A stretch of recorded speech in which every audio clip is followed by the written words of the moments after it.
As a scuba diver, this one really bugs me. They say that there's a floating plastic blob out in the middle of the Pacific Ocean that's about the size of Texas.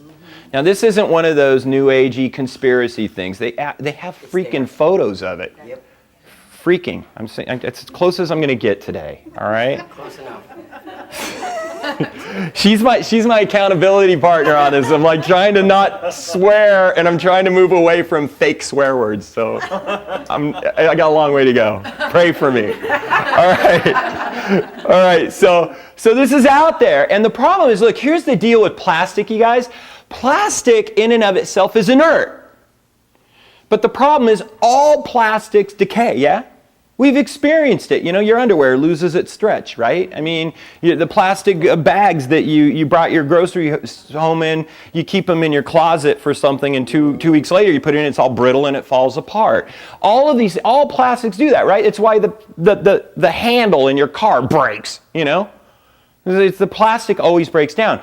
The problem isn't the plastic in its original form. The problem is as it off-gasses, as it decays, the stuff it decays into is crazy toxic. I mean, we're talking mega deadly. And so when this stuff is out there floating, all of that toxic is going into the ocean. Now, it's a big ocean. It can dilute a lot, but not forever. Not forever. And the thing is we eat the stuff out of there, right? And I'll get to that one next. This is like the radiation projected radiation sequence for Fukushima. Yeah.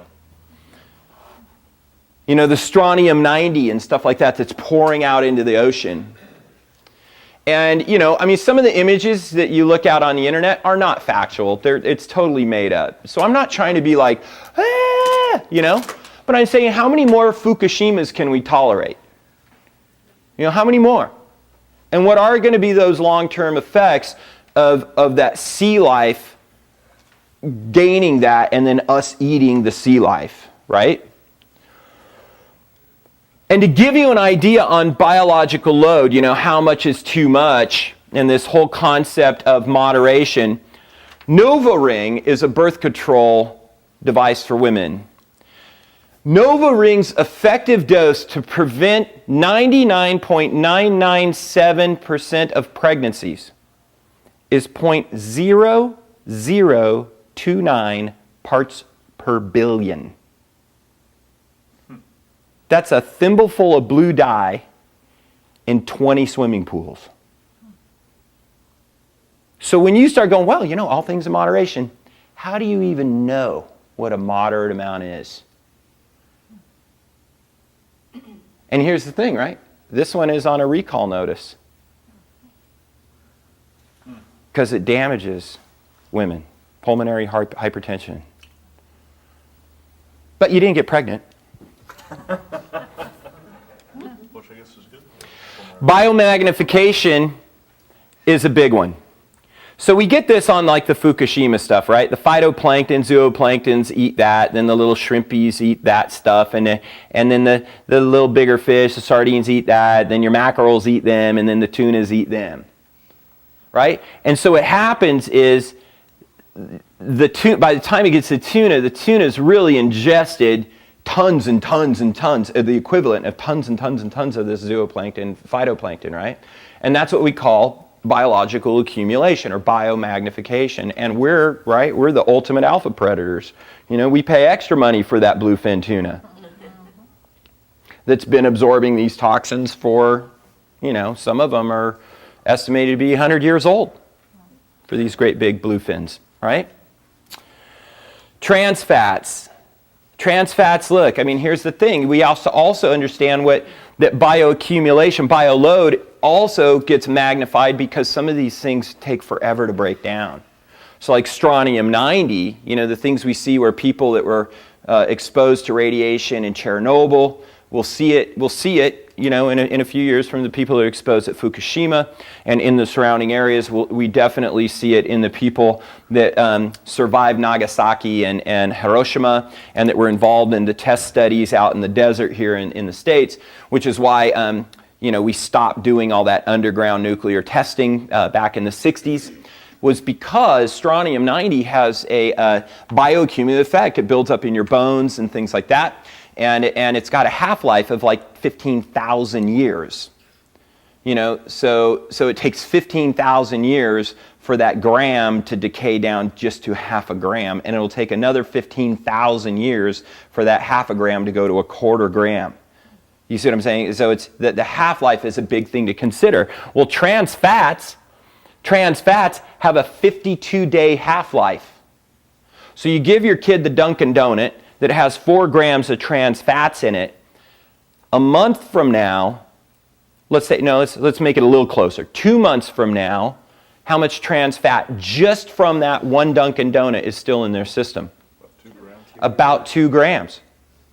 Well, we got our Sunday ritual. We only eat donuts once a week. And we're all still thin, but you're still bioaccumulating those trans fats, right? And this is the thing. How many coffee junkies in the room? I am a coffee junkie. And clearly it's okay by God, because every church in town has Christian crack dealers.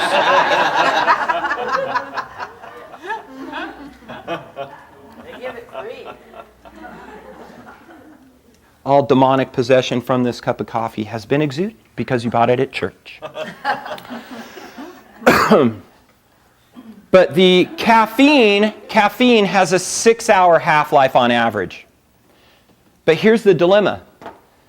With all of these chemicals, the way they're studied in a relatively healthy young adult population. And there are differences in biological clearance of these compounds in very young and very old. And yet the dose is the same. So if 20 milligrams of Prozac was good for a 180-pound mom, by all means, it must be perfectly fine for your 105-pound teenage daughter. There is no dose equivalency studies done anywhere. Anywhere. And there's no biological reason why we prescribe at the doses we do. It's purely economic. So this is an issue, right? Because if you drink that cup of coffee in the morning, 280 milligrams, by noon, you still got 140 milligrams. And let's say you don't drink it till the next day. You've got, say, maybe 30, 40 milligrams left. You do another 280 hit.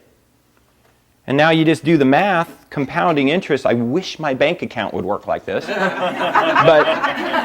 But it starts doing this. You see, it's not linear.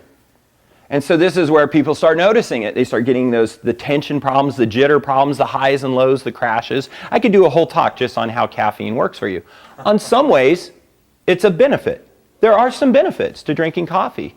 And some of them are actually fairly profound. But if you cross the threshold, it is a horrible toxin. And you know it. You miss a cup. People want to slap you. And you get that pressure right here. Yeah? Right?